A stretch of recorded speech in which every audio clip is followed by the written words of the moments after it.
Hey,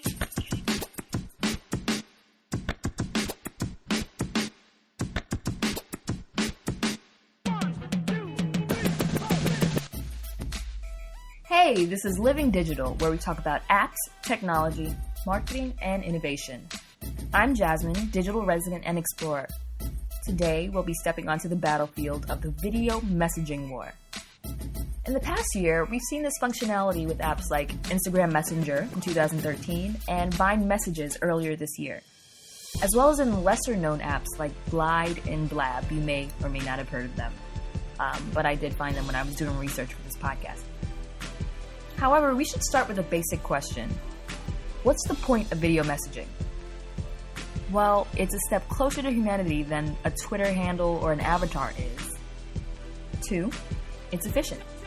You only need voice text to send, "You look so pregnant," instead of "You look so pretty," one time before you realize that video is probably the easiest way to get your point across when you're on the go. And 3, authentic emotion. I love GIFs and emojis as much as the next person, but a side eye tends to carry much more weight when it's actually your eye. I chose video messaging as today's topic after a friend of mine, who happens to be in the military, described how he kept in touch with his family. He pulled out his phone, opened an app, and pressed play. It was a video of his sister in her dorm room describing what was new in her life.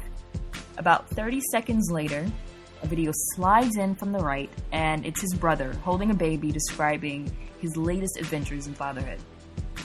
After that, another video glides onto the screen, and it's his father, who I know to give some amazing pep talks, giving them advice, cracking jokes, and then expressing how proud he is of all of them. So, as a person with a close family, this really resonated with me.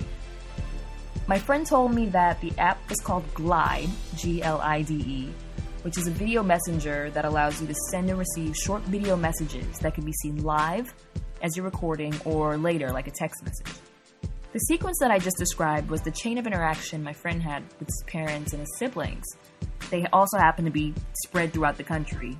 They're all in different states. So it's a great way to relive the interactions that you have with your friends and family. You can go back, press play, and see the entire conversation play out again. And as wonderful as that is, Glide, again, Glide, was founded in 2012 and is nowhere to be found media-wise.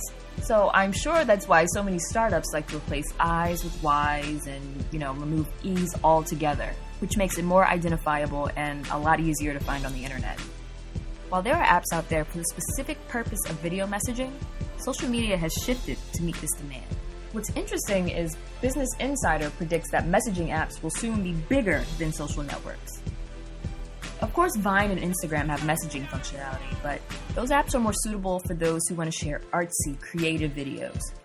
In early 2013, Skype rolled out their video messaging service, but it was marketed as a premium feature. In Apple's June 2014 keynote for iOS 8, it was revealed that it would be easier to share video messages with an added tap and hold functionality. Although there is an advantage to having a video chat session that's a separate entity from your text conversations. Video takes up plenty of space, and the weekly back and forth that you and your best friend have during Scandal might prevent you from downloading some of the amazing apps that I mentioned on Living Digital. If you watched the keynote, then you also know that they've added a self-destruct function, competing directly with Snapchat. The downside is everyone involved has to have an iPhone for the functionality to work. More recently, Facebook Messenger added functionality that lets you do on-the-fly tap and hold recording for up to 15 seconds. And with over 1.2 billion users at this point, Facebook definitely has an opportunity to dominate this space. At the end of the day, messaging apps are becoming more and more popular.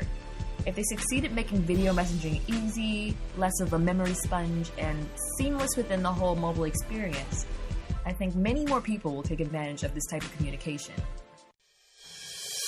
As always, I hope this information has been helpful, and thanks for listening. Living Digital is produced by Sebastian Merrick Productions.